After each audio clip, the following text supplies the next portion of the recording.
Right, good afternoon. ENT3074, lecture 14th June, Monday.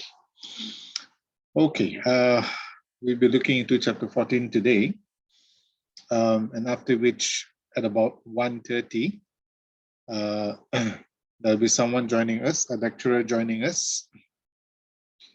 Yep, and this is in regards to give you an idea of research. How is research conducted? How is a methodology? How can you get ideas for your methodology in your methodology section in your research? All right. So just observe what he's doing and respond to whatever is requested. Yep, and that'll give you an experience of how research can be conducted. Okay, so that's about 1:30. So we'll look into chapter 14 today. I'll share screen.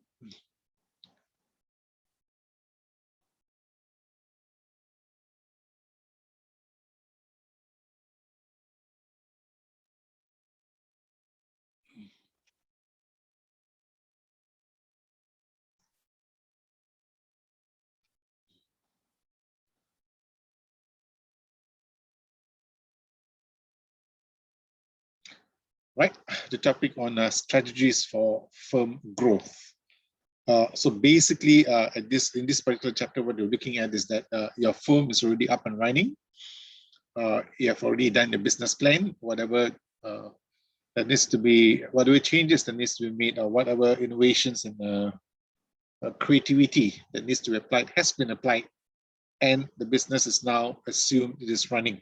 Okay, so how do you keep growing the particular firm, organization, the business is what is covered in this particular chapter 14. Right. So when we talk about growth, internal and external growth, there are internal and external growth strategies in the organization or firm. Right now, what does it mean by internal growth? Generally, it looks at things that happens within the organization, in the firm itself, right? And compared to external, obviously, it's the opposite, whatever happens outside the organization. So how does growth relate to internal and external growth strategies? Right, when we talk about internal growth strategies, it looks at things like new product development. And this new product development is obviously started off by the owners or by the employees in the particular organization, right? And other product-related strategies, which we'll be touching on later on. And international expansion as well.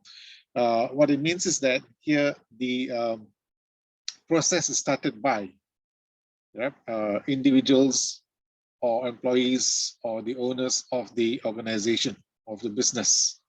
Compared to external growth, right? Mergers means it only does not only happen to that organization, right? We are merging the business with other organizations as well.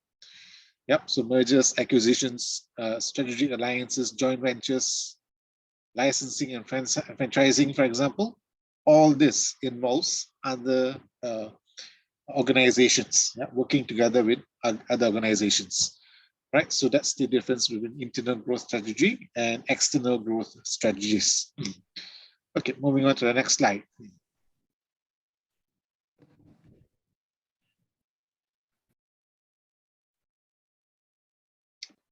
Okay, so as mentioned, example given earlier, internal growth strategy and external growth strategy. So you will see it much clearer. Simply put, when you talk about internal growth strategy, right, you're looking at new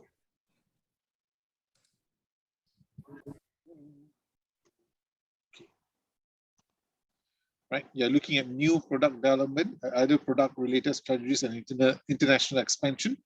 And as mentioned earlier, all these are in relation to, or it starts off with the internal aspect or the internal employees or the owners of that particular organization, compared to external growth.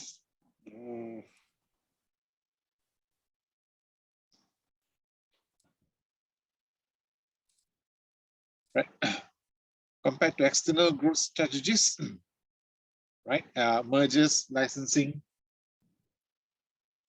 strategic alliances and joint ventures, franchising. Yep, all this. Yep, all this does not only involve that particular organization or that particular company. It also involves other organizations as well, working together with other organizations. Okay, we move on specifically towards internal growth strategies. All right, the types has already been mentioned earlier. Right, advantages and disadvantages of internal growth strategies. Okay, now the first one, incremental even pace growth. Incremental even pace growth, meaning that even after you have already come up with a business plan, you have already made changes in the organization and so on. Even after that, yeah, we are still looking into the growth strategy of the organization, of the firm, right? So since we're looking at the continuous progress of the organization, the firm, and so on, right? So we're looking at something that is incremental, obviously, and high possibility that is even pace growth. That means there's always growth, right, in that particular organization, right?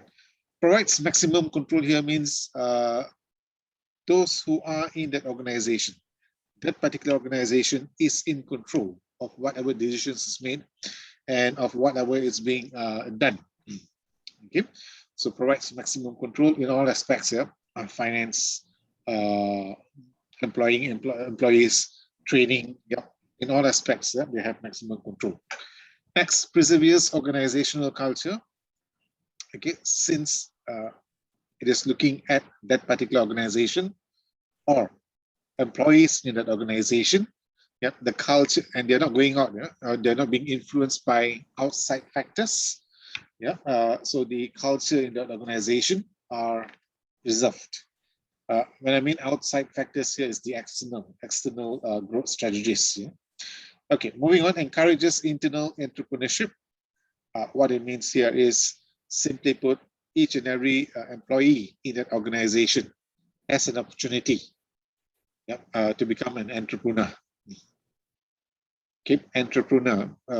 In fact, there's another term for this when you talk about internal entrepreneurs. Yeah, we're talking about intrapreneurs. Okay, yeah, that will be looking into it. Intrapreneurs. I think on week 13 or 14, one of those weeks. Yeah. Okay. Right. Next. Okay. Before that, let me just explain the concept of intrapreneurs. Once an employee is an entrepreneur in that organization, or if they feel that they're not able to achieve the entrepreneurship in that organization, then they might use that particular experience that they have gained and go outside and start off with their own business or do something outside. Yep, not in relation to the organization that they are related to. All right. So in that sense, what happens here is they have obtained the experiences and the knowledge in the current organization, and they are using it yep, for their benefits. Yep, entrepreneurs. Okay. Anyway, we'll be looking into that later on. Yep, in the next 1 or 2 weeks. Right. Next, allows firms to promote from within. So here, firms to promote from within, meaning that the information about the products or services is from that organization itself, and that is provided to the internal customers. When we talk about internal customers, we're basically talking about the employees in the organization, and also to promote it to outside customers, yeah, outside the organization. All right. Disadvantage of internal growth strategies. One is a slow form of growth. Here, generally, when you compare with external growth strategies, the disadvantage here is slow form of growth simply because it is only controlled by that particular organization, right? So when it's controlled by that one particular organization, it simply means that whatever potential growth that can happen or potential increase, knowledge, skills, attitude, or whatever not, yep, all that is only controlled by that particular organization itself, and whatever growth that happens is in that organization itself. Let me start sharing first. Okay, participants, no participants waiting or in. Right, I'll continue sharing. I'll go back to sharing this to share the screen. Okay, right. Okay, so slow form of growth is one of the disadvantages of internal growth strategies. Next, need to develop new resources, meaning that here, because there are limited resources or limited expertise, for example, yeah, they need to keep developing new ways in order to come up with new ideas and new products, or to ensure that there is continuous growth of that organization. Yep. And who are developing it? Those who are in that organization themselves. Compared to if they merge it with some other organizations, then they can share the expertise, and that the workload is actually shared among different organizations. Right. Another disadvantage for internal growth strategy is investment in a failed internal growth strategy can be difficult to recoup, meaning that if there's no returns on investment when it is based on internal growth strategies alone, one particular organization, when there's no ROI, return on investment, then it is a great challenge financially for the particular organization. Right. Adds to industry capacity. Right. So generally here we are looking at the capability of the particular organization in the industry, right? If they're in the industry as one single organization, there is a possibility that they may face certain challenges compared to other organizations who have merged together. Okay, right.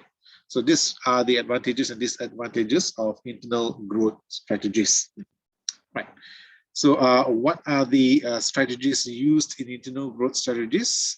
As mentioned earlier, one of it is new product development. Yep.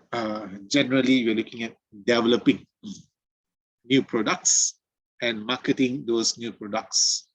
Yeah, just keep in mind, when I mention products, also referring to services. Right, all right. So now, what it means here is, for example, in order for that organization to keep progressing, they need to look at the trend of the product or the needs of the product or the services at the moment, and make the necessary adjustments or the necessary amendments in order to ensure that there are continuous demand for the particular product. Okay.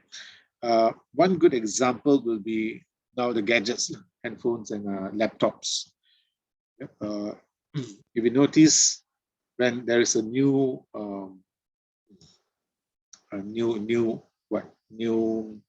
handphone that comes into the market, or a new program that comes into a market, in no time, within 6 months or within a year, you will see something else better with extra services. Okay, so what happens here is, instead of just being comfortable with what is available, all these organizations are competing with each other. So because they're competing with each other, they need to ensure that they provide the better quality or better services a better product, right? So that they were able to keep themselves going, right? Okay. So, okay. The keys to ensure, or the keys to effective new product and service development, right? As you can see here, the first one, find a need and fill it. Yep. Find the need here.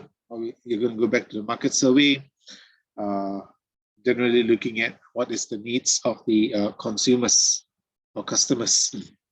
Right? Some organizations develop products to add value. Right? The example provided just now is the handphone, right? Certain handphones can only do certain things, and some handphones, there are added features in it, added value. Right. Get quality and pricing right. This is important. Quality and pricing right. If you want your product to be of the best of best quality, obviously your pricing is going to be high.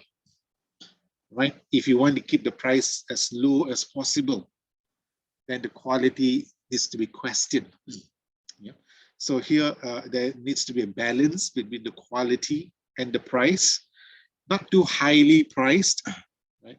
Meaning that if it's priced too high, there's a possibility that your target market will decrease, or the demand of the particular product will decrease.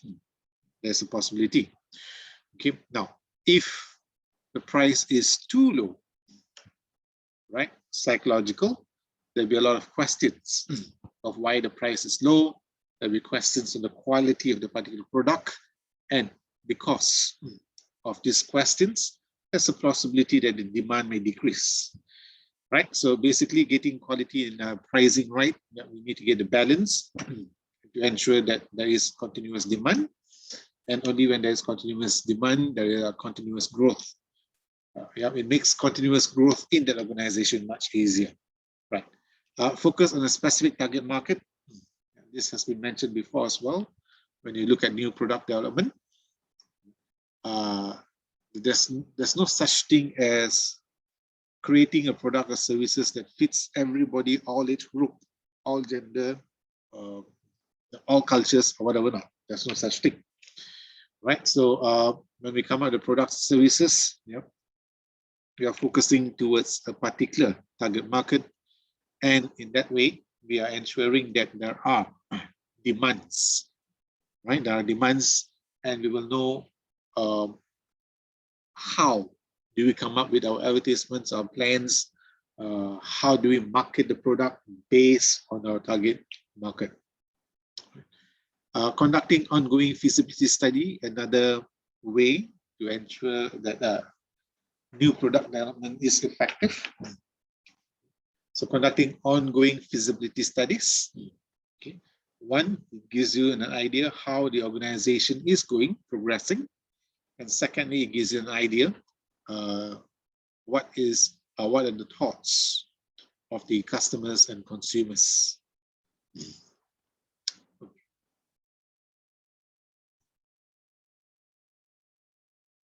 Right.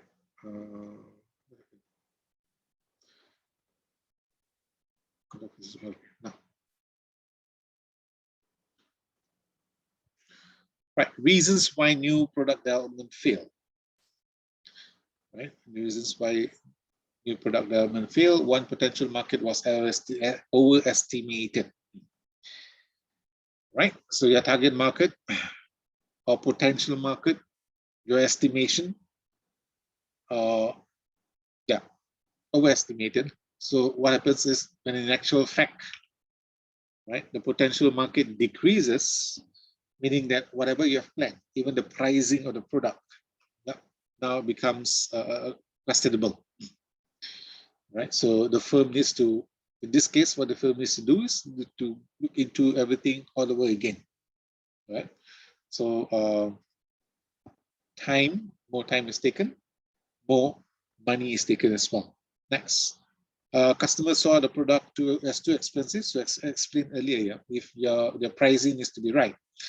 If customers see that although it's a new product, although it may be of the best of good quality, But if it's too expensive, the demand for the product may drop, right? Or again, it comes back to quality. The product was poorly designed, right? If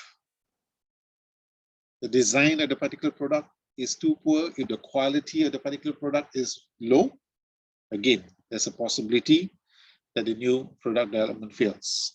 Next, the product was not different than the competitors. Yeah.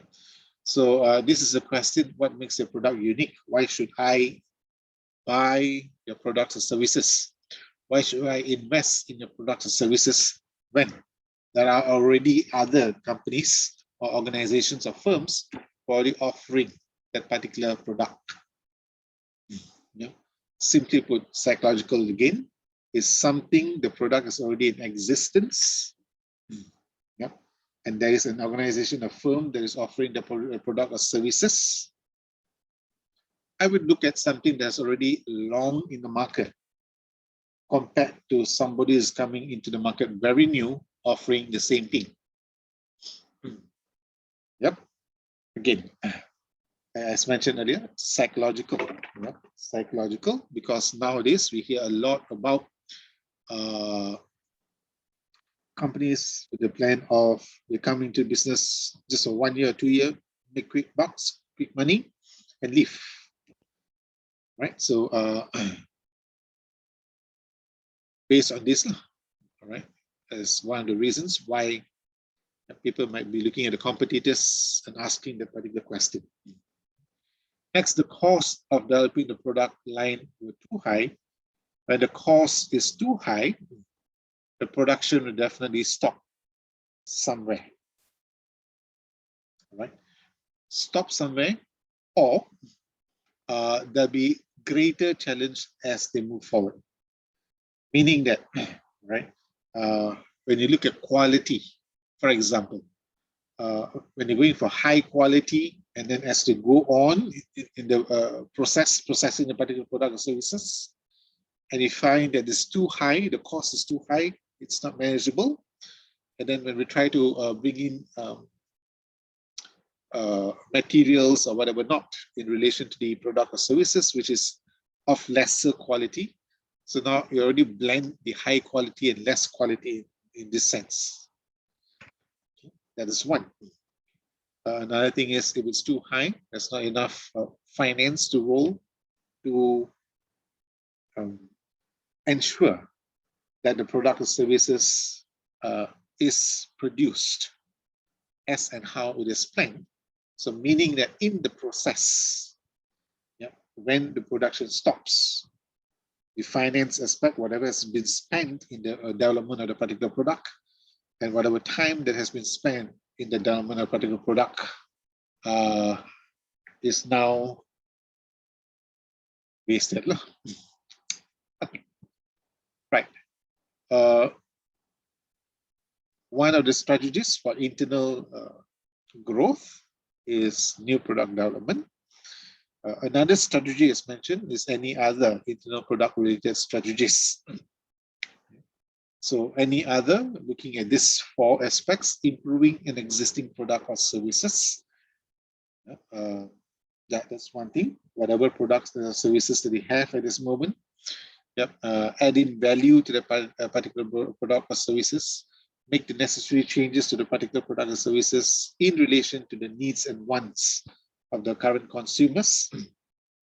So in that sense, we improve an existing product or services. Next, increasing market penetration. Right, increasing market penetration, here simply put, is that how are you going to market the particular product or services in order to increase the demand for the particular product. Okay, right. So here it can be any way. It can be increasing market penetration. It can be any way, depending on the capability of the firm, the creativity and the innovation of innovation. Is there such a word as innovative? Okay, creativity and innovativeness of the organization and firm. Yeah. It all depends. Okay. Now, since I mentioned creativity and innovation, okay, since I mentioned creativity and innovation, right? There were questions in relation to your assignment presentation. Okay, now keep in mind for your assignment presentation, the group presentation, first is the presentation is not an advertisement. It's a presentation of your business plan. Okay, so when it's a presentation of your business plan, what happens is you can be as creative and as innovative of how you want to present your business plan. However, just ensure that all the needs and wants and the requirements for presentation is met, right? So when you read the marking scheme in your assignment guide for presentation, make sure what is needed or what is mentioned in the marking scheme is covered. All right, it is covered. Okay, so keep in mind, yeah, it's not an advertisement, it's a presentation of your business plan. Right? All right. Secondly, the reason why I'm mentioning all this is because, again, questions, yeah, I'm answering the questions that I received in my email in regards to the presentation. Right. Secondly, do we need to wear the name tag or not necessary? Can we present the name in any other way? Please go ahead, use your creativity and innovativeness. Yep. If you don't want to wear the name tag, well and good. However, please ensure that that individual who is presenting at that particular time is easily identified by his or her name and student ID. So how you want to do it, up to you, right? You want to come out with a name tag, up to you. Yep. Or you want to come out with what do you call that? Where the name will appear at the bottom while the person is presenting. Yeah, the name and student ID appears at the bottom while the person is presenting. You want to use that? No problem. You want to use the creativity, print a shirt. Yeah, nowadays they do have shirts, very unique shirts. Yeah, with the person's name there. Well and good. That's your creativity and innovativeness. Go ahead. The main idea behind this is that the person should be able to be identified with their name and their student ID. How you want to do it, up to you. How do you go about it, up to you. Yeah. Keep in mind, it's a formal presentation of your business plan. How you want to do it, up to you, as long as you meet the requirements for the assignment and the marking scheme. Right, I hope I answered those questions. Okay. Why did I mention that? Oh, because of increasing market penetration. Right, so moving on, additional internal product related strategies, geographical expansion. Right. So now in geographic, extending product line. Right, extending product lines. Here is that producing the products based on variations. For example, one way of doing it, right? So let's say the product or services, so long our target group was adults between the age of 20 to 40. Now we want to come up with the product or services which also covers or caters for youngsters or children, yeah, between the age of, let's say, 10 to 15. Right, so you may need to make some changes of that particular product. So in that sense, extending the product line here is there are probably certain machineries or certain processes that needs to be changed slightly in order to meet that particular requirement. Okay. Right, now geographical extension. Right, now extension, the organization or the firm would like to venture into different areas, different states, or different countries.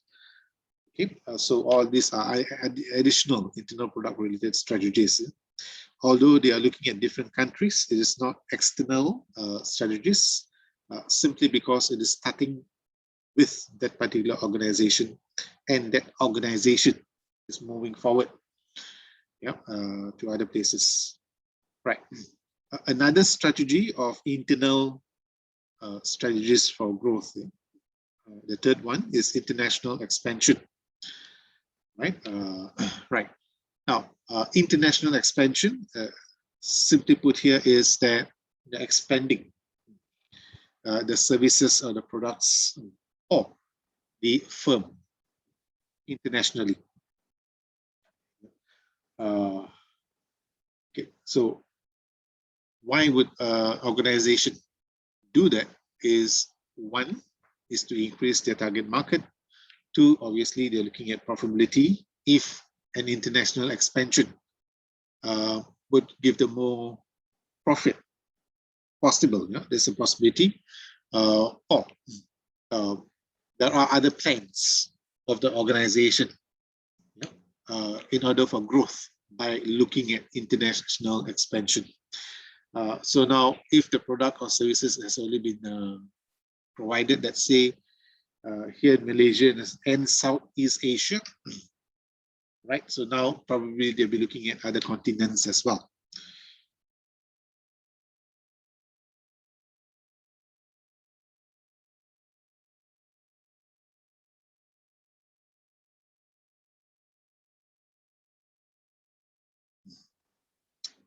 Okay, right. Moving on. Okay, foreign market entry strategies, exporting the products, joint ventures, one of it, all right? But joint venture will be more towards external strategies. Licensing as well, it will be also more towards external strategies.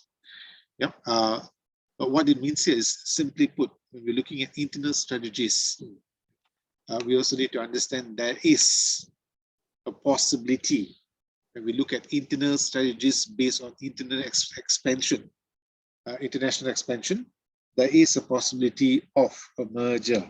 There is a possibility of licensing, which we'll be talking about shortly as well, under external strategies of business growth.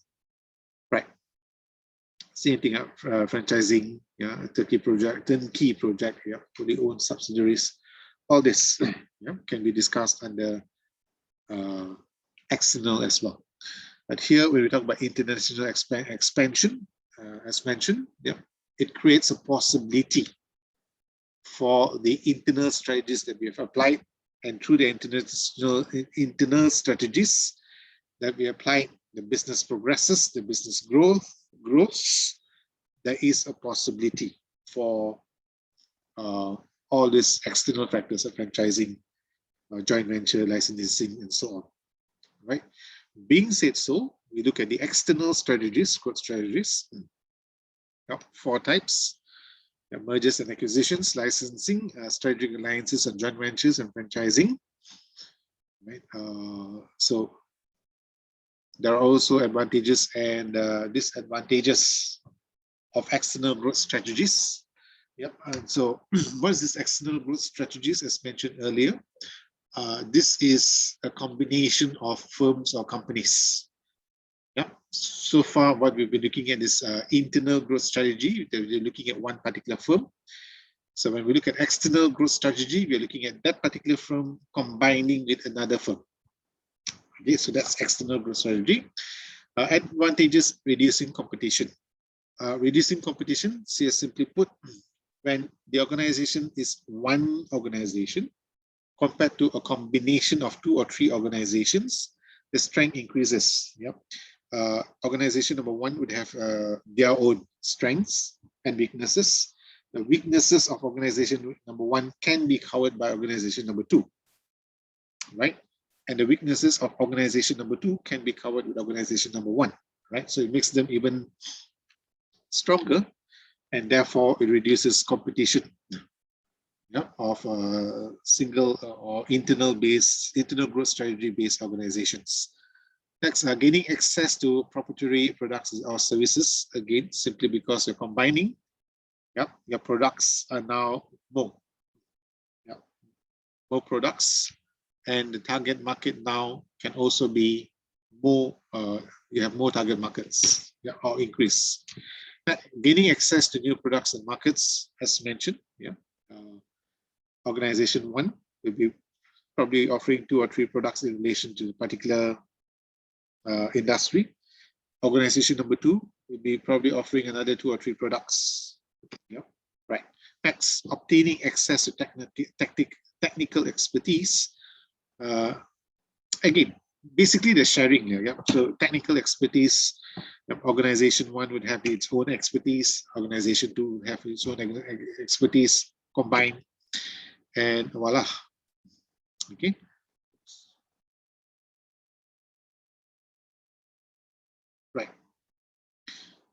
Right. Next, gaining access to an established brand name. Imagine organization 1 who have just started the business and developed themselves for the past, let's say, 2 years. And then they combine with, let's say, with shoes, you combine with Nike, for example, a well-known brand name, or is it Nike? Right. So well-known brand name combined with this organization, people's perception is the organization that we are in, not the Nike one. So the organization that we are in is progressing quite well. Let's say the perception would be the product that we're producing is of high quality and price is at an affordable range, for example. Economies of scale, generally everybody is able to focus in one particular area, and diversification of business risk. Right? Organization 1 takes a risk, organization 2 takes a risk. If there's something happens with organization 1, there's still backup. Right. Disadvantages, incompatibility of top management. At the end of the day, if you merge, who is going to be in the top management? Who are those who are going to be decision makers? Who will have the financial control of the organization which have merged, for example? Question mark. A clash of corporate cultures, definitely. Earlier, when one organization, it is in control of the culture in that organization. Now, when 2 or 3 merges or combines, there are 2 or 3 different cultures that are combining. So when there are 2 or 3 cultures, here we're talking about corporate culture. So when there are 2 or 3 ways corporate culture combines, there's a possibility that there can be clashes, different ways of doing things. Right? Again, we're talking about corporate culture. What is practiced in a particular organization. Right. Next, operational problems. All right, operational problems. Generally, the way organization 1 operates compared to organization 2 operates could be different. One may be a 24-hour organization or firm. Another one could be just a 12-hour organization or firm. Right, that's one problem. The machineries that they use, is another challenge that we need to look into as well. Right, increased business complexity, obviously, because different cultures, everything is different. When everything is different and it try to combine, it becomes more complex. As simple as if there is a profit, how would this profit be divided? I'm providing my services, I'm providing my expertise, and the other organizations also doing so. I'm offering my missionaries, the organization is also offering its missionaries. So is it going to be 50-50? Is it going to be based on the capital that everyone has invested? Is the profit margin calculated in that way? Or will the profit margin be calculated in other ways? How many percentage? Will you take 30% and give it 70% to the next person, next organization? That is only 2. What happens if there are more than 2 organizations combined? 3 or 4 organizations. The profit margin, how are they going to divide the profit margin? For example, yeah. So it increases business complexity. Who's, as mentioned earlier, who's going to be the top management, right? Who are going to be the decision makers? Who's going to take care of the human resource part of it? Who's going to take care of the operation part of it, for example, right? And loss of organizational flexibility, obviously, when you merge, you can't do certain things that you have been doing for the past few years in your own organization, for example, and antitrust implications. Yeah, the issue of trusting one another, challenge as well. Okay, so mergers and acquisitions, right? Mergers are right, pooling of interest to combine two or more firms into one. Pooling of interest. All right, and purpose of acquisition or merging. Yeah, business can fulfill several of a company's needs. Okay, so if the company that we are in now, there are some challenges as mentioned earlier, right? And by merging, the challenges could be solved. For example, then there's a possibility of this merging and acquisitions. Okay. However, there is a process of completing an acquisition, right? So same as we don't have to go so far. We look at the university itself. Yep. From the time you register until the time you complete your studies, for example, there are several processes that you need to go through, right? For example, yeah, you need to complete certain subjects. You need to ensure that the requirements are met. And then in order to move from one semester to another semester, there's a registration process, add drop process, and so on. Now, each process will take time. Yep, it will definitely take time. Okay, it's not that today a request is made and tomorrow the request is fulfilled. Yep, simply because it's a process. Okay, so same thing in an acquisition or merging. It is a process. It just doesn't happen overnight. Yeah. Process here means, simply put, it does not only involve a decision of one individual. It involves a decision of several departments, several organizations, because you're merging in this acquisition. So several organizations as well. And at the same time, when you're looking at several organizations, you're also looking at employees in that organization who are decision makers. So if there's 5 organizations, for example, or 3 or 4, or 3 of them who is dealing with this particular project, yeah. First, each of the 3 would need to make a decision. Can this move forward? When they make a decision whether this can move forward, they'll have to look into who are the others who are involved in this decision making. So they need to wait for the others who are involved in this decision making as well. Yep, it takes time. Okay, so the process of completing a merger and acquisition is the same as well. Step 1, schedule a meeting with the target firm's executive. Obviously, if you want to merge with company A, there must be a meeting. Okay, so all discuss. All right, and then evaluate the feelings of the target firms.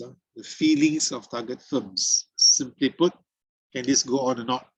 Will I, or will organization A1 be able to work with organization 2? Okay. Now, next, we need to discuss about the financial aspect. Yep. Many things. Who's going to put in how much? What's the capital going to be? What will organization A put in? What will organization B put in? Yep. Who's going to go through the registration process? Who's going to go through the all the other application process? Whose name is going to be there? Yep. Who's going to pay how much? Yep. If loss, what's going to happen? If gain or profit, what's going to happen? Yep. Okay, all this will go on, and obviously when this step 3 is going on, we're looking at negotiations. Okay, and after negotiations, an offer is made by both organizations. Okay, so organization say, okay, this is my offer, and organization B will say, okay, this is my offer, and based on the offer,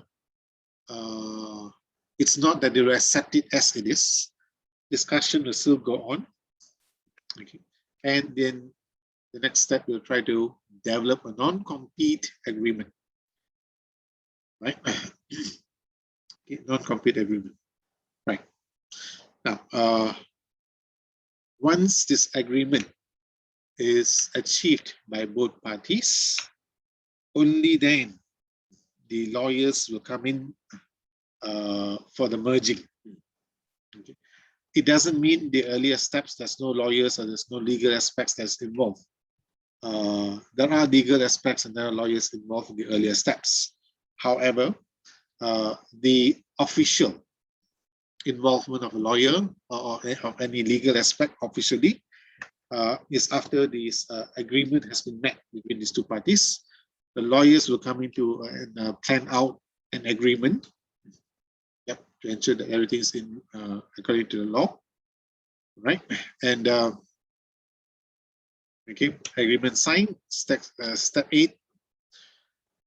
So step 8 is all employees from both organizations, organization 1 and organization 2. Employees will be meeting. Yep, they know more about this merging and its acquisition and so on. So when they know about this merging and acquisition and so on, they will know officially, yep, how things are going to work. How would it affect them? How would it affect them anyway? Right, this kind of informations. Right, and once all that is done, then the final step. Let's say the final step, the completion of the merging or acquisition. Yep, is implementing it. Okay, right. Moving on to licensing. Another external aspect as well. External strategy. Right. Licensing here is when you're trying to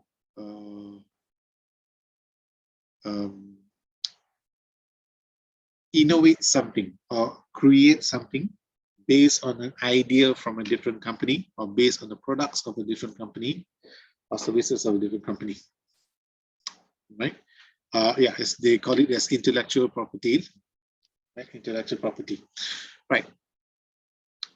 So because the original idea, the original information, whatever not, is from a different company,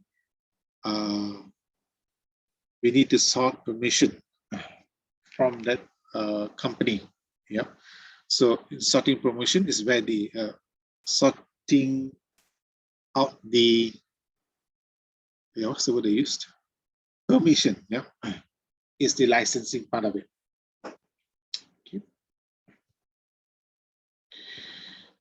Okay, so examples of licensing and technology licensing. So we're looking at intellectual property of technology, using the technologies, ideas behind the technology, or merchandise and character licensing, looking at the products and services and the characters of that particular organization.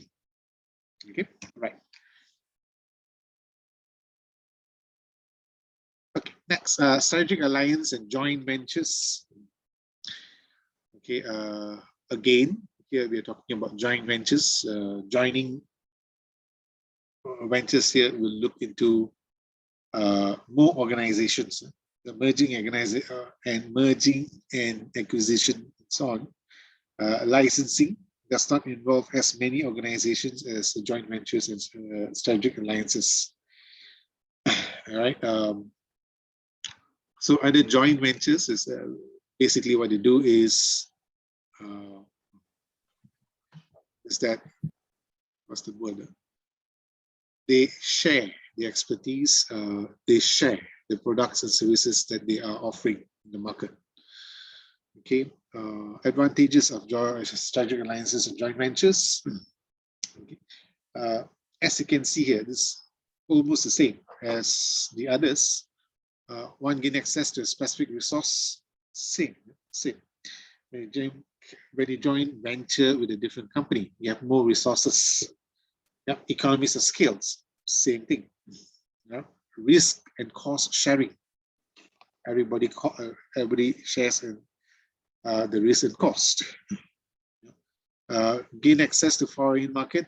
Simply put, the joint venture is big, or one or two of those joint ventures can be a foreign market, or they have connections to the foreign market.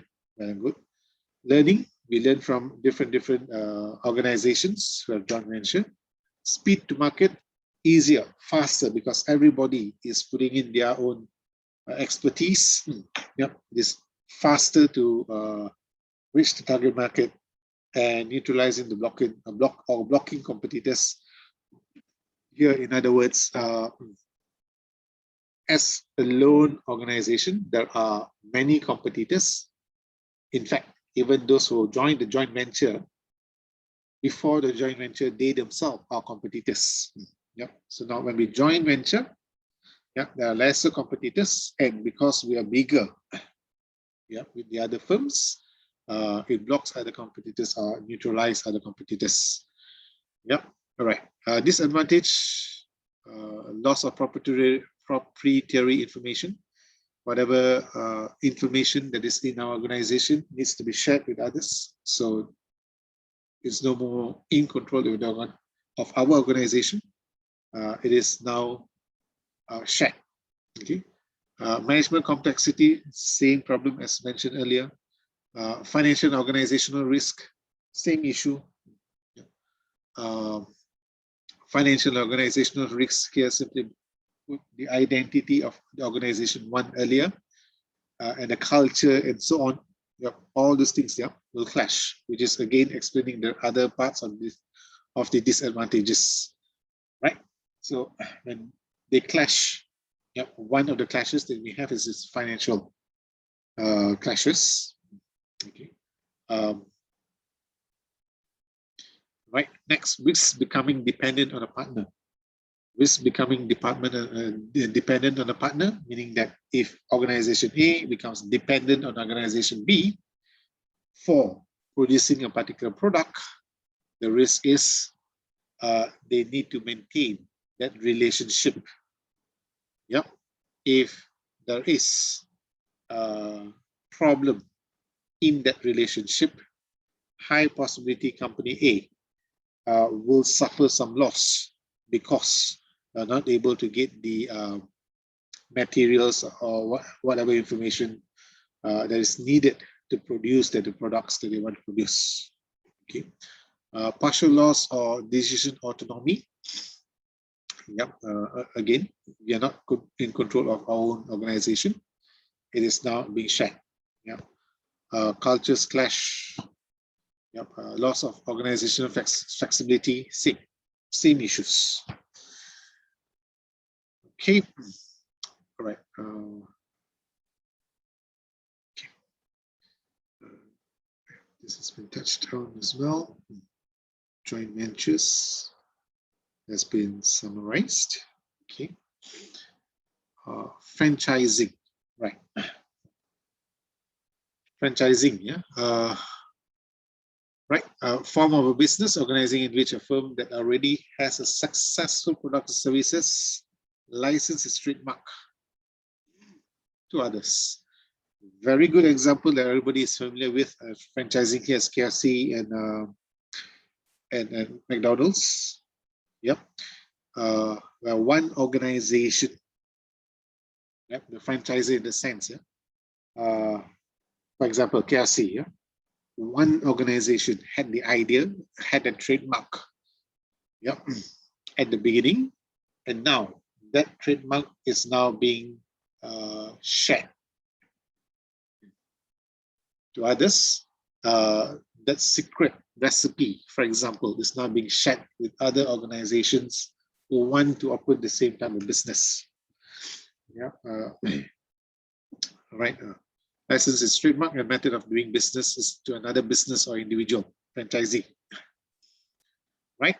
So how would they make money? The franchises, how they make money? This franchisee fees, like basically those franchisees, yeah, probably whatever profit they make, certain percentage of the profit will now be paid to the franchisor. Okay, so there are companies such offers who are the franchises, right? Examples, yeah, McDonald's, KFC, okay, and so on, right? Right. Okay.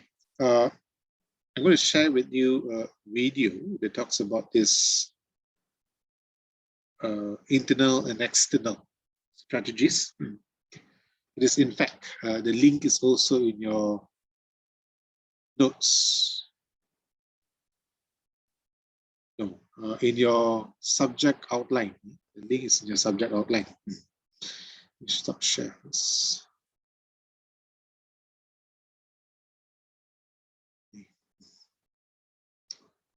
Subject outline.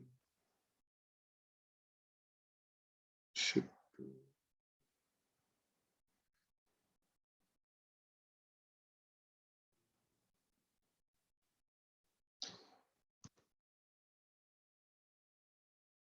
Okay. Cool.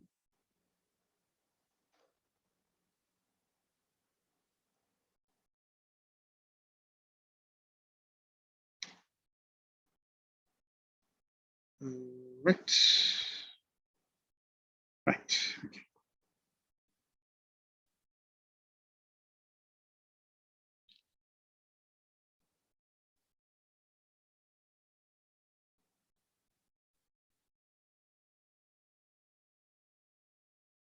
Okay, hold on. I'm going to YouTube.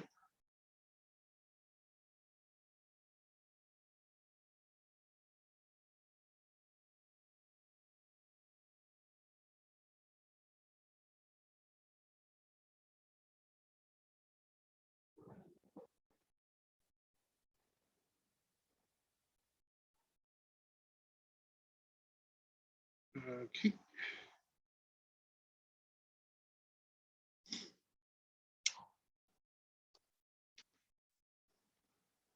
Right, I'll share screen.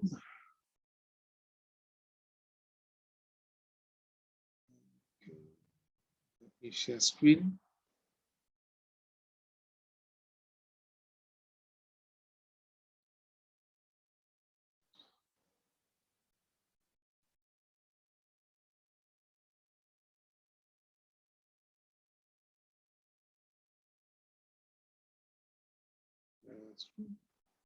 Sound is on. Good strategy. Okay. Okay. Hi. In this topic briefing, we're going to take a look at an examiner favourite that's in connection with the choices that businesses need to make as they decide how to grow, and in particular, the choice between organic or internal growth and external growth. Any business that is setting its strategy, its strategic direction, needs to make choices about the methods that it uses to grow. So, for example, here on the left on the chart or the diagram, the possible options, none of which are mutually exclusive. You can do one or more of these. But if, for example, a strategy of international expansion or product development, a strategy based around innovation, what's the best method to use to implement that strategy? Should you go down the organic or internal route? Should you consider a takeover, a merger, or are there other methods of growth, perhaps through a joint venture or a strategic alliance? It's all about making choices about the best methods. The key reason why this is such an examiner favourite is that choice is often difficult, but inevitably all kinds of decisions and choices involve elements of risk. Now, as soon as you think about strategic choice and risk, you should be thinking about trying to implement and use relevant business theories and models in your answer. And the classic model to use whenever you're looking at an essay question or exam question around growth strategy is Ansell's matrix, which essentially tried to frame the decision, frame the options for businesses in terms of their choice about which markets they choose to compete in and which products they choose to offer. When you're looking at organic versus external growth, it's very useful to align your analysis to Ansell's matrix and to consider what the implications of those choices are. And we'll take a look at that. We'll refer back to Ansell's matrix as we have a look at some examples of organic and external growth. Well, we've mentioned those two terms. Let's just quickly refresh what we mean by them. Organic growth or internal growth, you can use either term. It's all about growth that comes from within the business. What do we mean by that? Well, for example, it would certainly include the expansion of product ranges and product portfolios, the launch of new products. It would include exporting, expanding into new geographical markets, selling direct into those markets, or setting up sales agencies and distribution channels in new territories. It would involve the expansion of distribution, perhaps making your product available through a new retail chain or finding a new agent or distributor. And of course, organic growth also includes a concept that's very popular, particularly in service sector industries, franchising. So organic growth, the internal organic strategy is to set up as a franchisor and allow other people to pay you for the right to offer your business service or your business model as a franchisee. So there are lots of different ways in which a business can grow that will be considered to be organic or from within the business. Compare and contrast those with strategic choices that are essentially external to the business, growth from outside the business. And the classic example of that is a takeover. Now, I know we've got a separate topic briefing on takeovers and mergers, which looks at this area in a lot more detail. But essentially, the takeover involves one company buying another, or it could involve a merger where two businesses come together and form a new business, a larger business. But don't forget that external growth options also include concepts such as joint ventures or strategic alliances that essentially involve doing business, dealing with businesses outside of the existing business.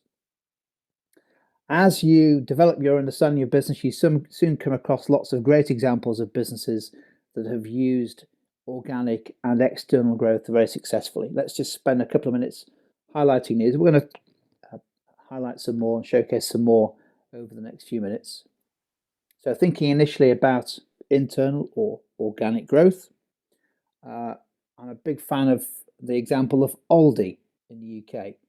Aldi, the German-based discount grocery food retailer that has very successfully expanded and taken market share from the likes of Asda, Sainsbury's, Morrison's and Tesco's and the rest in the UK grocery market. And it's done it through an organic strategy of opening a large number of new stores and very successfully competing on price and to an extent on convenience and range. Classic example of a very profitable organic growth strategy. Similarly, the rapid growth of service businesses and franchise businesses like Domino's is a great example of organic growth, as is Whitbread's Premier Inn concept, which has very quickly become perhaps now the dominant provider of low-cost or budget hotel accommodation in the UK. Now, on the other side, that's not to say that takeovers and mergers can't also be a very successful method of growth. So you may have come across the example in particular, if you've looked at the IT industry, American-based business Cisco has implemented hundreds of takeovers over the last decade or so and has grown very successfully off the back of those. Tata Group, which we often look at when we're looking at their strategy in relation to their takeover of Jaguar Land Rover in the UK, which is perhaps one of the best examples of a successful takeover. Tata Group, it's an Indian, privately owned Indian conglomerate, paid around about $2 billion to Ford to buy Jaguar Land Rover back in 2008, have invested significantly in Jaguar Land Rover, and as a result of that takeover, they now have a business that's earning over £2 billion a year in profit, a phenomenally successful example. And of course, Google has also been very active in the takeover market. most particularly having bought YouTube several years ago, and has quickly become a very successful takeover for them. Lots of examples in our specific topic briefing on mergers and takeovers of successful as well as unsuccessful external growth. A couple more for you to have a look at. I think I'm a big fan of the coffee market in the UK. Great example to use. Another Whitbread business, of course. We've mentioned Premier Inn.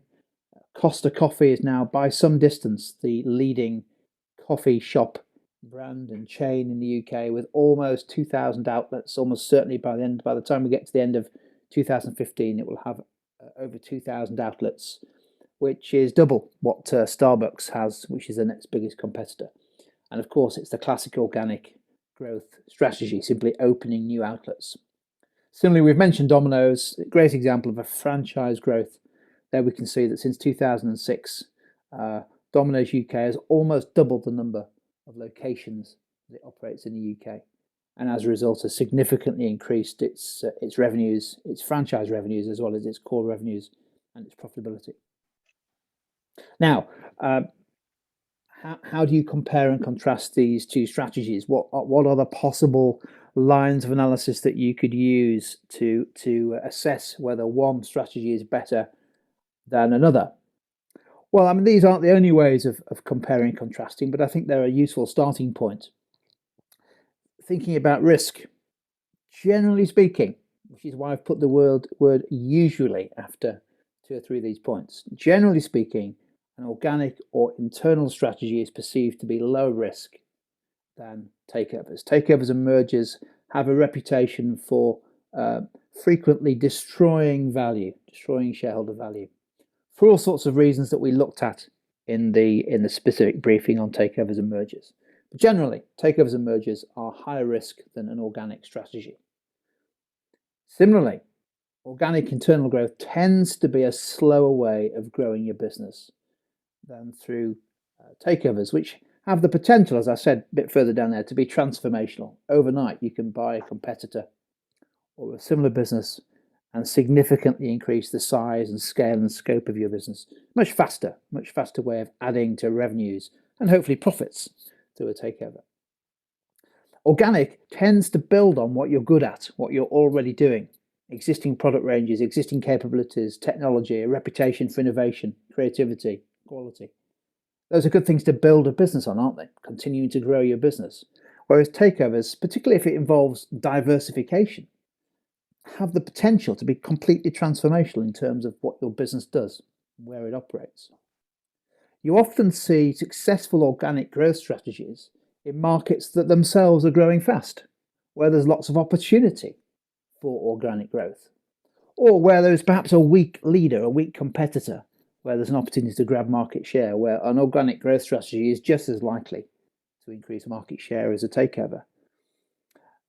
Conversely, a lot of the time you see takeovers and mergers take place in markets that have become pretty mature, perhaps not necessarily declining, maybe they're slow growth markets, but that's often the way in which you change the competitive nature of the industry through a major takeover or merger, because there isn't as much growth to be shared around amongst the existing players.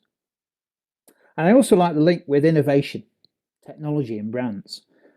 So I think organic growth strategies very much reward businesses that have good reputations for technological investment, innovation, strong brands that they can leverage through new product launches or product extensions. But don't forget that takeovers can also be a method of acquiring the very things that you might be missing. So if you're under threat from a new technology, it might well be that the takeover enables you to acquire access to that technology which might address that threat. So the classic exam question on this is, which is the best strategy, organic or external? It's a classic exam or essay question. Which is the best way to grow profitably? So what I want to do is just take a look at a couple of possible lines of analysis here to show you how you might build a compare and contrast point, or 2 points in answer to a question like that. So in any essay, of course, you plan 2 or 3 potential points on either side of the argument, and then certainly pick 3 points to develop in your essay. So on the one hand, you can say, well, there's an argument for organic growth as being best for profitable growth because let's pick the first argument there, the top left, because it enables you to focus on what you're good at. That will be a good argument. And another good argument for organic growth is that it's less risky. It's a better way of giving yourself a better chance of growing profitably. On the other side of the argument, a reason why external growth may be the best for profitable growth is that it has this potential to transform the scale of what you do, and therefore you may be able to achieve economies of scale. And also, if it's the right takeover at the right time and it's implemented correctly, there's a possibility of you becoming almost overnight a significant player in a market. And that might be particularly important if it's a market that you want to enter into that you have very little experience of. In other words, a strategy of diversification. This is a typical line of analysis that you might develop within a paragraph point if you were writing an essay on organic or external growth. So you take your point and develop it. So in this case, our point is the organic growth point, which is that it provides the business with greater focus. It enables it to focus on what it's good at. How and why might that be a reason why organic growth leads to profitable growth? Well, the line of analysis goes something like this. It's not the only way of describing it, of course. Focusing on organic growth enables a business to concentrate its resources on what it does best. It doesn't have the distractions of a takeover or a merger. It just focuses on its existing capabilities. Therefore, investment resources are targeted at maximizing the opportunities within the existing markets with the aim of building market share. So we're immediately using a bit of Ansoff there, aren't we? We're suggesting you can target your resources, your activities at existing markets. And if it's existing products, that's a strategy of market penetration. If it's investing in innovation, it's a strategy of product development. But what it's basically saying is stick to what you're good at, and you're likely to see the results of an organic growth strategy. Just developing the line of analysis further by targeting your investment, that should improve further the competitive strength of the business. As the business grows, for example, you may well have now built greater brand awareness, increased customer loyalty. You may have become bigger and therefore starting to achieve economies of scale. You therefore find yourself in a position where you've reduced the risk of existing competitors or new market entrants coming into the industry and taking your fair share of those profits. And in other words, you've captured a greater share of industry profits as a result of focusing on organic growth. And as I've mentioned before, the coffee shop market is a great example of that. As the biggest firms have got bigger, in particular Costa, they've started to take a significant share of industry profits just by focusing on what they're really good at, a relentless organic growth strategy. Let's have a look briefly at another example there, but this time taking a line of analysis that says, no, actually takeovers is a better way of growing profitably. And the argument here is the transformational argument. So a takeover gives you the opportunity to significantly increase the scale, the scope, the size, if you like, of what the business does, and therefore it enables the business to achieve greater economies of scale. How does that lead to profitable growth? Well, the idea here is that by combining two businesses through takeover or perhaps through merger, the combined scale of the business gets bigger. 1 + 1 = 2. But if you can also achieve what are known as cost synergies, reductions in costs, for example, greater buying power, reducing duplicated functions, reducing headcount, you should be able to reduce your unit costs through greater scale, economies of scale and cost synergies. As unit costs fall, that should enable the business to become more competitive, particularly if it's competing in markets where demand is sensitive to price. So you have the choice. You either reduce your price because your unit costs are lower, which should result in high demand, or it means that your existing demand, your existing revenues are more profitable because of this cost advantage that arises from the achievement of economies of scale and synergies, cost synergies, as a result of the takeover. Now, That's a very compelling line of analysis. There's a little bit of Porter's generic strategies in there as well in terms of cost, competing on cost. And then what you do is you'd support it with a couple of examples. The classic example of this is the airline industry, where you see, certainly historically, there have been lots of takeovers, lots of mergers, particularly mergers amongst airlines. International Airlines Group is a great example of that brought together British Airways and Iberia. And recently, they've also agreed a takeover of Aer Lingus in Ireland. And what they're looking to do is to bring organisations of business together, squeeze out the costs, so that they can become more competitive in the highly competitive airline industry. Now, of course, the other point to make about organic versus external is it's not a question of either or, is it? We know that in strategy, it's all about choice, and you can do both. So don't forget to make the point that actually, just because you adopt an organic strategy, by and large, it doesn't stop you from doing takeovers. And perhaps the best example of this is Apple. I mean, is there a better example of a business, which is now the world's most profitable business, growing through organic strategy? The launch of new products and then product extensions. Of course, the iPhone perhaps being the best example of that is the classic example of organic growth. But that's not stopped Apple from undertaking takeovers, and in particular, most recently, the significant takeover of Beats Music, which was a sort of multi-billion-dollar takeover. And key strategic rationale for doing that, we've seen recently, haven't we, with the launch of Apple Music, and that was the reason why they bought Beats. They didn't buy it for the headphones; they bought it for the Beats Music streaming service, which is now going to become the basis for a new product for Apple. So they're back into organic strategy, which is Apple Music. As I said right at the start, this is a classic examiner topic. Which is the best method, organic or internal versus external? And what I've just done on the screen there is list out 2 or 3 possible essay or exam questions that you might want to have a think about, maybe plan some answers to, maybe develop the line of analysis that I had a go at doing a few minutes ago. For example, let's take the first one there. Do you agree that the most profitable large businesses achieve their success through organic rather than external growth? Now, you might take the example of Apple there and say, well, the world's most profitable business has largely achieved that through a very successful organic strategy based around innovation and quality. But it's not stopped it from also investing in takeovers. Is that compelling evidence that organic strategy is the best? Or could you look at the likes of Tata Group and Cisco and others that have built very successful businesses around takeovers? Perhaps gaining access to new markets and new territories, or perhaps as a way of building that, achieving those economies of scale that enables them to reduce unit costs and to become more competitive. What about the second question there? Is now a good time for multinational businesses to take much greater risks?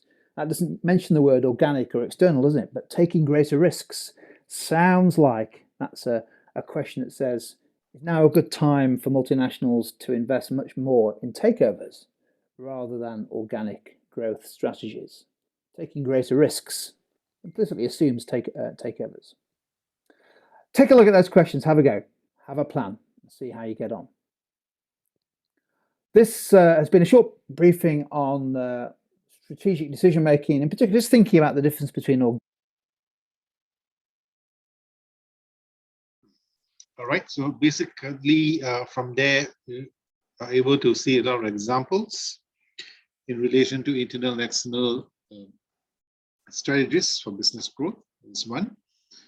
And also some potential exam questions that they shared. No, not necessarily it's a potential exam question here. It may or it may not be. Yep, but how to go about looking at that particular answer? We may answer it based on internal aspects or the external aspects or a combination of both. However, what is more important is the examples that they provide. The justification needs to be good. And at the same time, since this is academic, we need to provide some support from journal articles as well. Okay, right. I'm going to look at the chat. I think there were some questions in the chat earlier. Right, so let me quickly go through the chat. Okay, your slides representation, only 12 pages. As far as possible, stick to the 12. Anything more than 12, if it's relevant, fine. If it's not, not necessary. Yep, in fact, the 12 pages is sufficient. Right, next. Everyone only have 3 minutes max. Can it be exceed a little bit of 3 minutes? If everyone takes more than 3 minutes, let's say 3.5 minutes, yep, if 5 members in that particular group, then it is exceeding the maximum of 15 minutes allowed. So each one takes a lot of slightly more than the 3 minutes. Basically, it is exceeding the time limit. All right, so try to keep it within the 3 minutes. Right, slides. Again, as mentioned last week, entirely up to you. If the slides that you provide in your presentation, in your video is clear, well and good. If you feel that it's not necessary for you to email me the slides and Mr. Jason Lee, the slides, that is fine.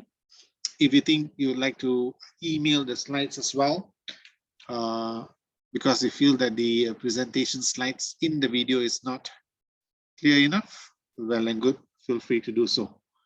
Right, at the moment, email the link and also the slides, if necessary, the slides, while I try to work out on the e-learn, through e-learn, submission through e-learn, right? But for now, it is fine if you just email us as how you have emailed your assignment. Yeah, I'll put in the instructions. Yeah, in fact, there's 1 or 2 of you who have already submitted the presentation. As far as possible, stick to the instructions, especially the subject line given for assignment. Yep, stick to it accordingly. Yep, just add in somewhere in your at the beginning of your subject matter at the beginning. Just put that VP, video presentation. Just VP would do. So I know you're referring to video presentation.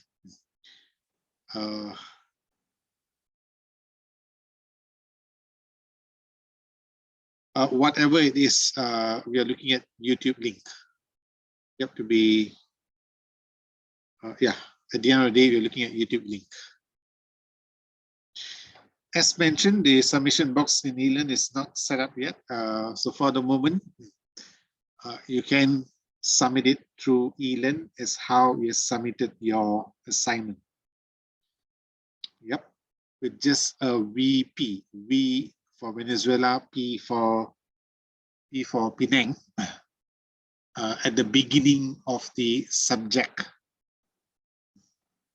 Yep, at the beginning of subject, VP, and then you put in the GA1, is it? VP GA1 underscore the group's leader's name, group leader's ID, and which tutorial group you are from. Yep, follow that way.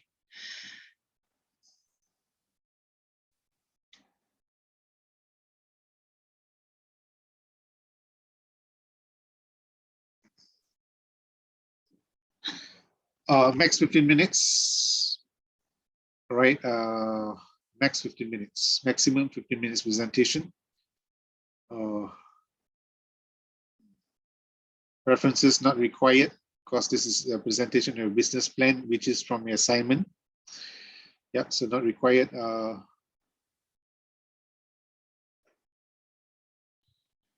right, okay. So now we have Dr. Eugene with us. Yep, so as mentioned earlier, he will be looking into a research collection of data, I guess.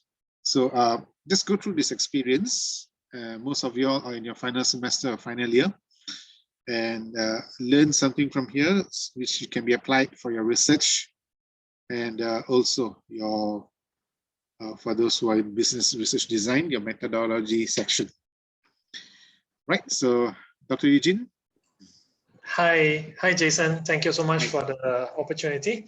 All right, students, just let me introduce myself. My name is Eugene. I'm actually together with Subs, together with Jason. So what happened is actually during COVID-19, I was actually very interested to see that students actually become more entrepreneurial throughout this COVID-19 period. So with that very simple problem statement, I actually came out with a research idea which is trying to examine that exact thing. So what I have actually done is I have actually posted the title of the research and also the research survey link onto your chat box.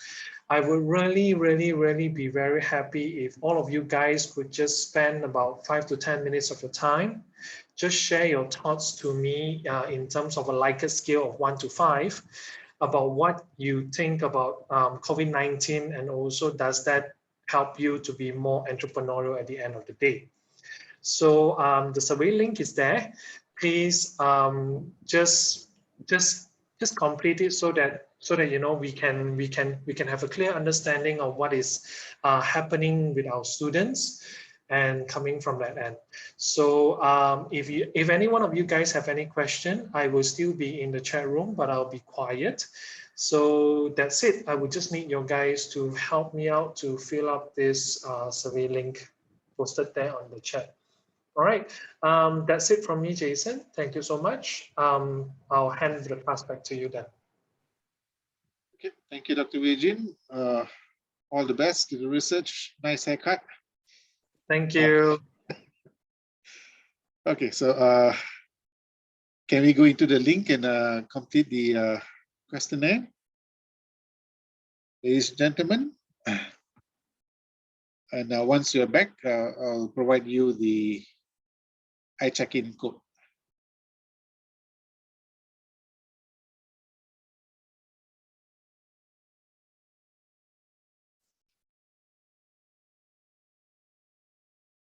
Okay.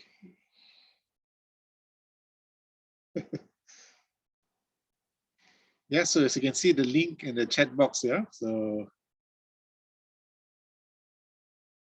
please complete the questionnaire, 5-10 minutes is mentioned. And once you're back, I'll answer your questions and also provide you with the check-in link, yeah, code. Yep, survey link is in the chat box.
Sure.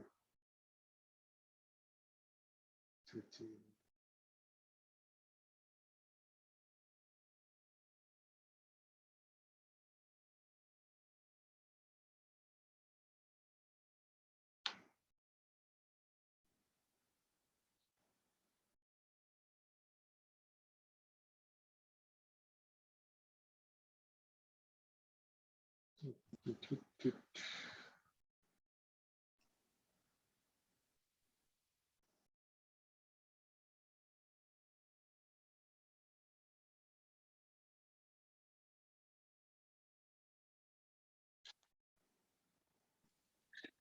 Thank you so much, everyone, for your response. I can see that majority of you guys are doing really, really appreciate it. Yeah, just if you have not had the chance to complete it, please complete it. Really, really, really need to see what's going on with our students. Thank you so much. Right. Thank you, Dr. Eugene. Bye-bye, Jason. Right, See you bye. in the office soon. See you when I see you. Bye-bye. Right, bye.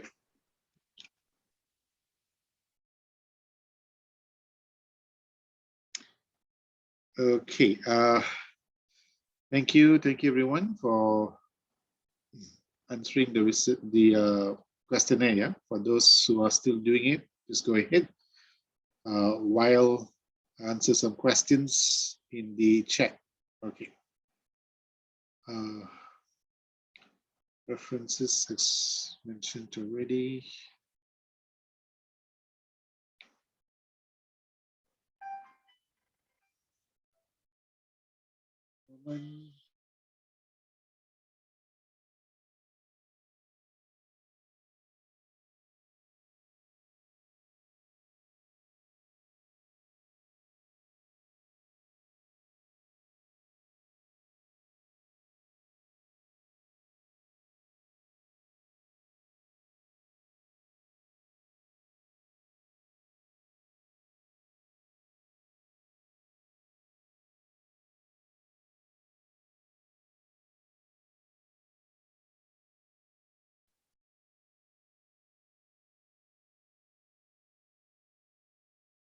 Okay, week 9's lecture, please refer to the lecture note, yeah, because as you know, we were having some problem.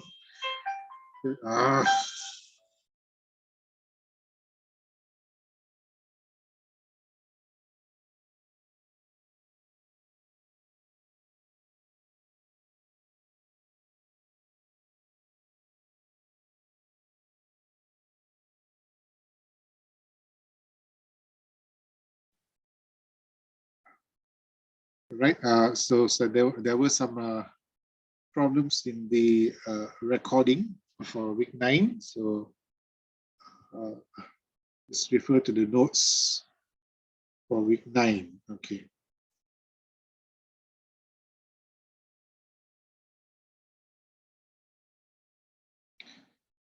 What you need to put in the slides is already in the assignment guide. Yep, it is there. Slide 1, what you need to put in. Slide 2, what you need to put in. So follow accordingly.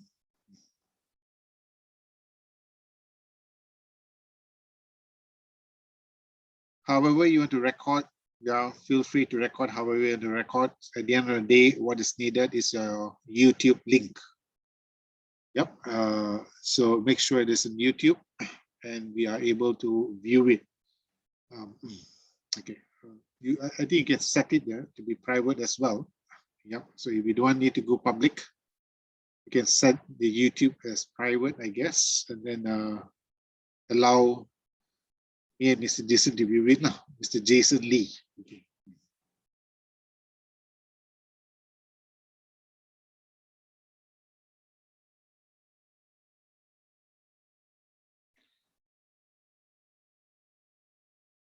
The answer to can we do a voice over without showing our face? If you look at your marking guideline, you already get your answer, right? If you don't see a face, there are a certain number of marks we're not able to allocate.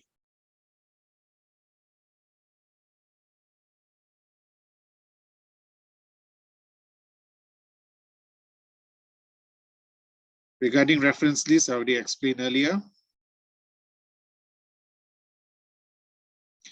If you want to show your reference and your what is that, appendix in your video, go ahead.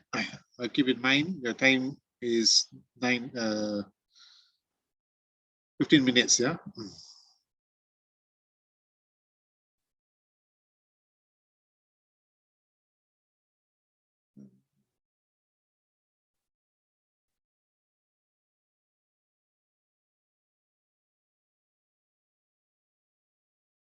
Yes, Linda, thanks for, sorry, Lindy Lee, that is the subject. Yep. So anyone wants to know how to send in your email me, yeah, and Mr. Jason Lee, the subject, yep, in your email, just put a VP in front, and then followed by underscore GA1, followed by the underscore leader's name, followed by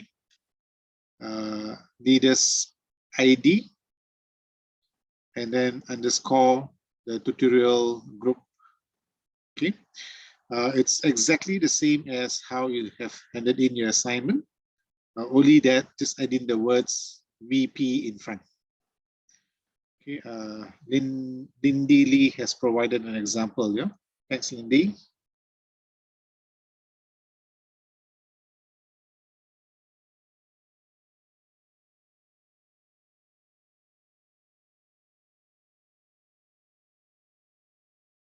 Okay, I think I've answered everybody. Right. Okay, so I'll share with you the I-check-in code. Share screen, I-check-in. Okay.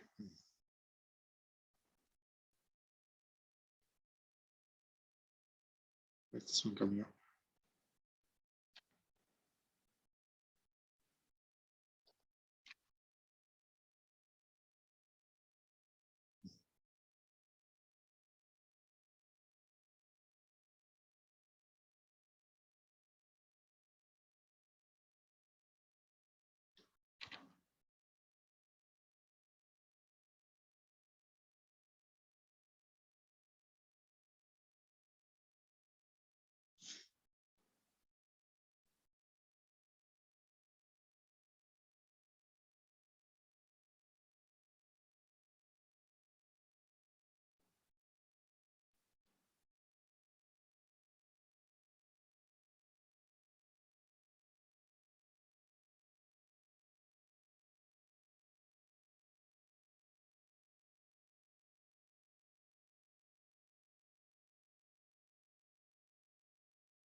Sending a senior email, your submission, it is fine. Yeah, it's okay. You already submitted earlier before the announcements. Okay, this is fine.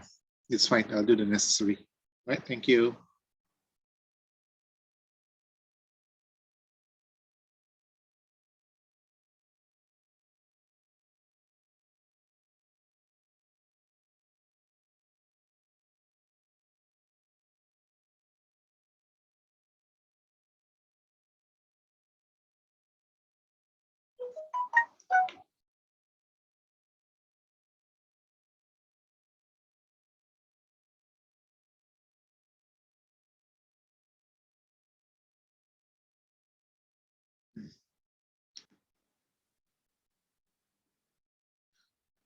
Okay, so if you need to leave for the another class, please feel free to do so.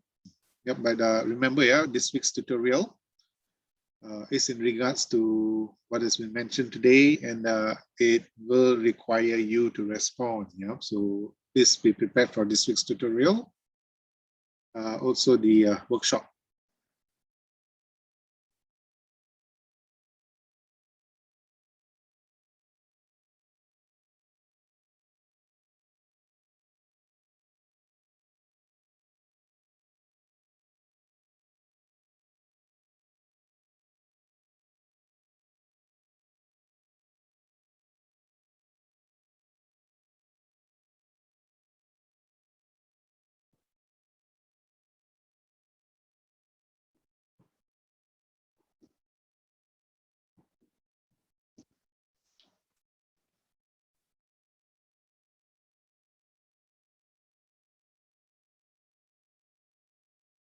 Okay, welcome.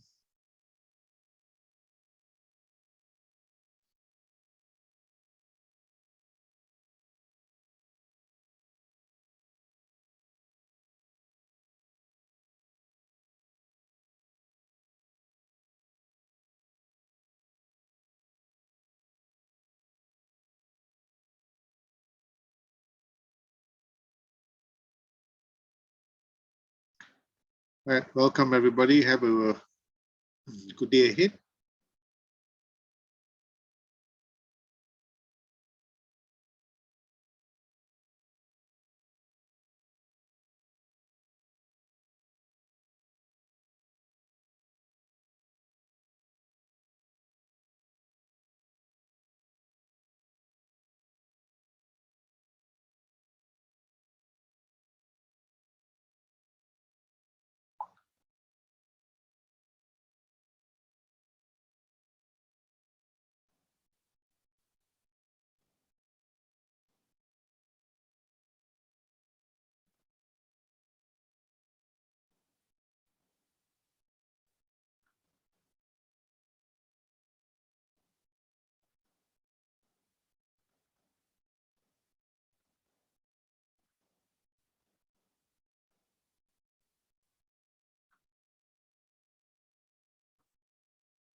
Okay,